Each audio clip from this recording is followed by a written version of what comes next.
What's the biggest threat to nature in New South Wales today? Climate change, bushfire, water mismanagement, drought, logging, feral pests. Now back to this ludicrous climate emergency. We should have a thriving nuclear industry. We should also have the fracking. This is no different to any other industry. Unfortunately, there's a few people that wreck it for all and they try and cut corners. The Nature Conservation Council of New South Wales, with more than 150 local conservation groups, has been the voice of nature for 65 years.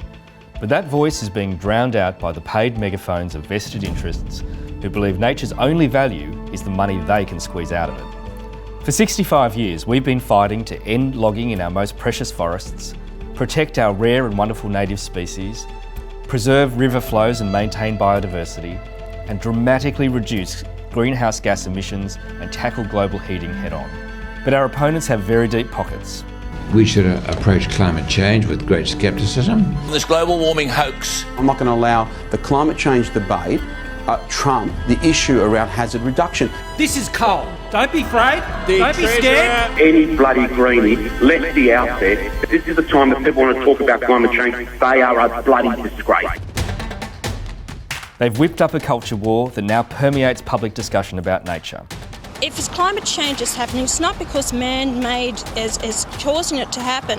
We've got volcano eruptions that actually, spew out more carbon emissions and even the oceans do. So we have a choice. We can play by the same old rules and hope that something turns out differently, or we can embark on a big, new plan. Here at NCC, we believe that good intentions are not enough. We want to win, and we want to win big for nature. That means boots on the ground, working with communities to protect biodiversity as part of smart hazard reduction and bushfire planning, supporting recovery of wildlife and communities in the aftermath of the fires, and driving policies that will strengthen our resilience against the increased scale of bushfires with climate change. That means taking the voice of conservation to the halls of power in Macquarie Street and inserting ourselves into the public debate. On the back of an envelope in a back room in Parliament House, they'll decide which proposals have the most political merit for them. We are stepping up our fight to save what's left after the fires and end logging in our native forests. Koalas need trees, so do thousands of other species that live in the forest, some critically endangered. There should be a consensus that logging must stop, but there isn't. Just 9% of timber supply in New South Wales comes from native forests. We can transition out of that industry to sustainable hardwood plantations. It would be slow work, but it needs to start now.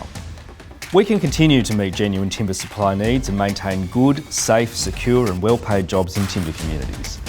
Where logging is planned, we need to strengthen the capacity of local groups to challenge bad decisions through the legal system and, where necessary, through direct action. And we're working to ensure that bushfire plans have assessed ecological values and incorporated plans to protect those irreplaceable natural assets. As the world gets hotter, we are stepping up our roadmap to a 100% clean energy New South Wales by 2030. That means exposing the high cost of dirty power. Tell your MP to stop our taxes being spent on Vales Point.